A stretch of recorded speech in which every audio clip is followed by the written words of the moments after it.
You're listening to The Threshing Floor.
Threshing Floor. I'm Randy Maugans, and we are doing video as well as audio for the show. We're going to talk about books. We're going to talk about lost books, forbidden books, hidden books, books that somebody told you weren't supposed to read. And my guest today is a man who I think is eminently qualified to discuss this. He is a doctorate in the field of ministry. Among many of his other activities, he is the CEO and founder of Fifth Estate Publishing, and specialty is in ancient texts, Gnosticism, Midrash writings, and translations of non-canon texts. Joseph Lumpkin, welcome to the Threshing Floor. Thank you, Randy. I'm very glad to be here. Nice of you to ask me. Good to speak with you. Yeah, thank you. Maybe what we can do first off, because we're dealing with what I think in conventional Christian circles is a very controversial subject. Maybe yes. Give us a little bit of your background in terms of where you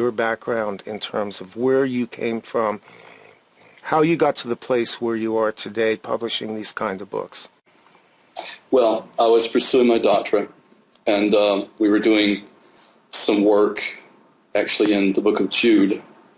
I came across a quote that was an entire paragraph long attributed to the book of Enoch, First Enoch. And I looked at the quote and I thought, well, here we are. We're in a canon. We're in Scripture. We're in the authorized King James. And in the middle of all of this, there's a quote out of a book that isn't in the King James Bible. Mm-hmm. And it made one wonder if it was good enough to be believed by Jude, and it was considered by him to be authoritative. Mm-hmm. Why don't we have that book? And a little bit of research found that book actually was canon in the Ethiopic Church. So the Ethiopic Orthodox Christian Church has First Enoch as a canon book, as a book in their Bible. Mm-hmm.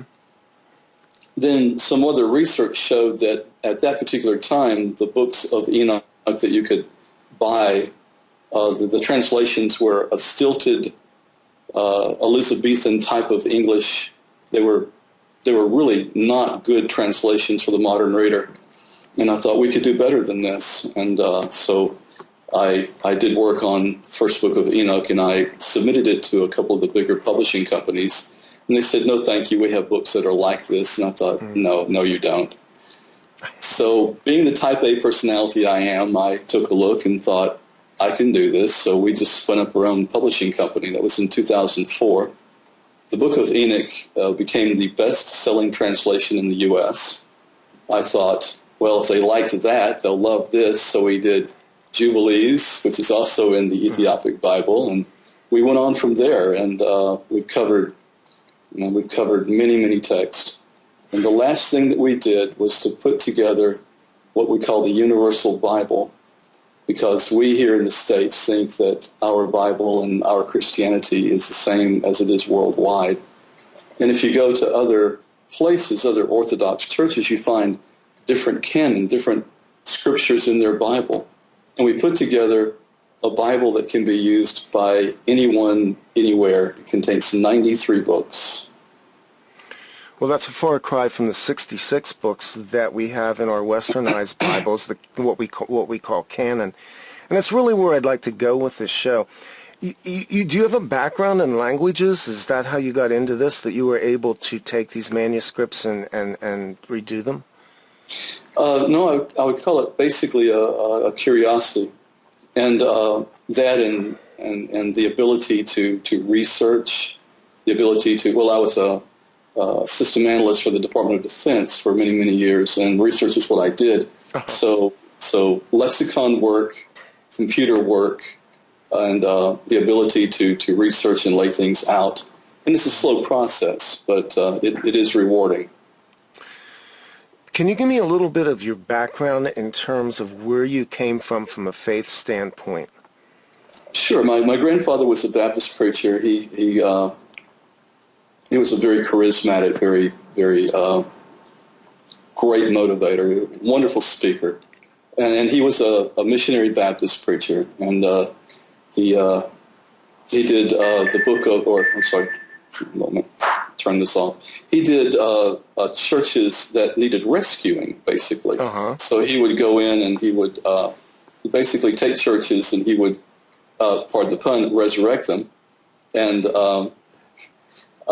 the last one that he did that was really, really big was the Temple Baptist Church in Rossville, Georgia. And he pastored that, got it to about 700 people, which was that was a mega church at that particular time. And then he retired and moved to South Georgia. And I sat under him for many years. A wonderful man, but he wasn't well educated. He knew the scriptures, but if you got outside that realm into history, he kind of floundered. And I had the personality of wanting to know why. And that's why I got led into this particular venue. I just needed to know why things were the way they were. So basically you went back to school. I see you graduated from Battlefield Baptist Institute. So your training was in ministry at that point in time. Yes. And coming from that type of background, which is a rather traditional American religious background,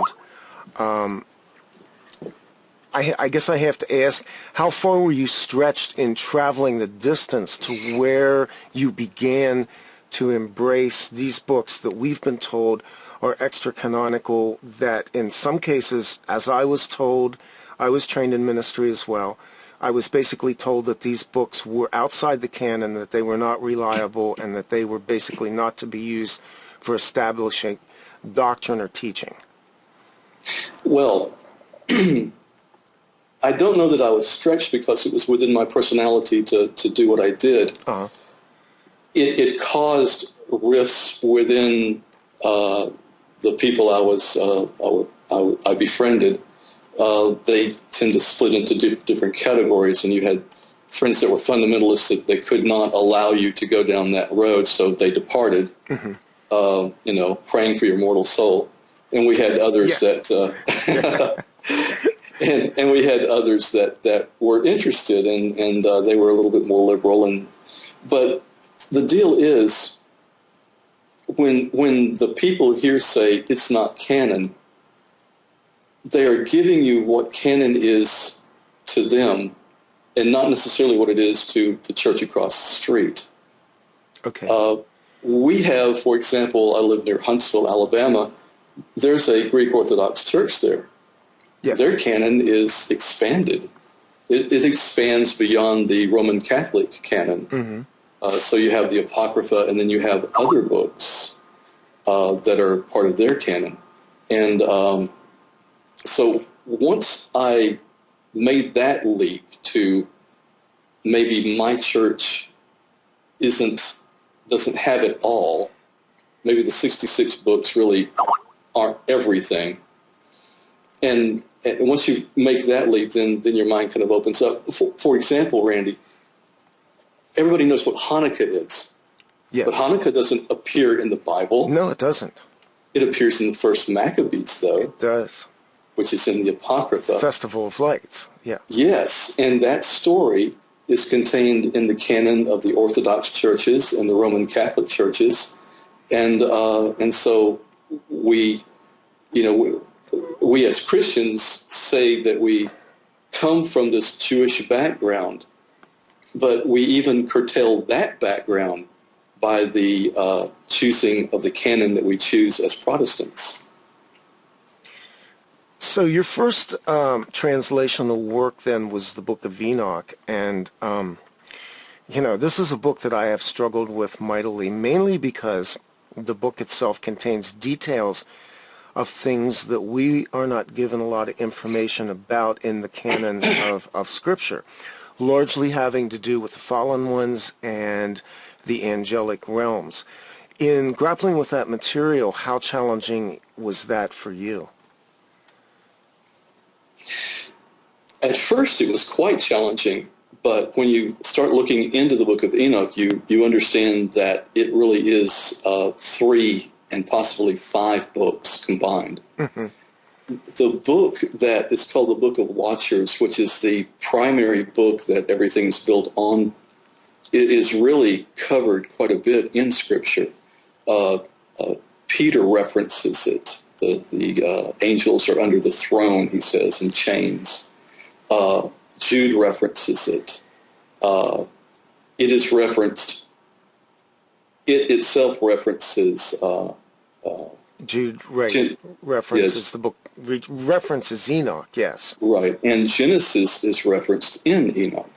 So we know that the sons of God came down to the daughters of men, and we know that they produced men of renown, and that is in quotes. Now, the men of renown and the giants are mentioned in the book, and it actually tells you who and what they are.